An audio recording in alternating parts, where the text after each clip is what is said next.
د خیبر پښتونخوا له کورمي او شمالي وزیرستان څخه وروسته نن په باجوړ ولسوالۍ کې هم دوی خونړۍ چاودنې شوې دي چې پکې مرګ ژوبله هم اوښتې. درنو لیدونکو ستړي مشئ، په باجوړ کې دوی بمي چاودنې شوې دي، سیمه ایز مشر او پولیس پکې وژل شوي. د ډیورن کرښې ته څیرمه د خیبر پښتونخوا په باجوړ ولسوالۍ کې دوی بمي چاودنې شوې دي چې یو پولیس او یو سیمه ایز مشر پکې وژل شوي دي. پولیس د دې چاودنو پخلی کوي او وایي چې دا بیلابیلې بمي چاودنې په ماموند تحصیل کې شوي دي.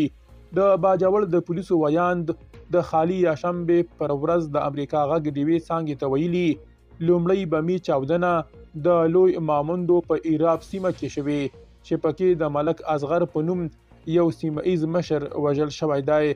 د پولیسو د ویاند په وینا په سیمه کې بله بمي چاودنه په مینه خوړ کې شوې ده چې پکې د احسان الله په نوم یو پولیس وژل شوی دی.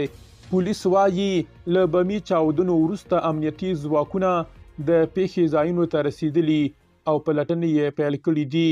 په سملاسي توګه د دې چاودنو مسؤلیت چا پر غاړه نه دی اخیستی، خو تر دې وړاندې چې په نږدې وختونو کې په باجوړ کې پر امنیتي ځواکونو، سیاستوالو او سیمه ایزو مشرانو څومره بریدونه شوي، په هغې کې د ډیریو مسؤلیت وسلوالې ډلې داعش یا هم پاکستاني طالبانو پر غاړه اخیستی.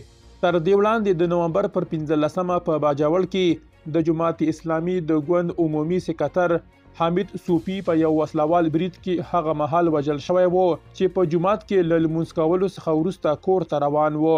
د حامد صوفي د وژنې مسؤلیت داعش پر غاړه اخیستی و. صوفي په 2022 زیږدیز کال کې له پاکستاني طالبانو سره د خبرو پر وخت په حکومتي پلاوي کې هم ګډ و. درنو لیدونکو له مالتیا مو مننه.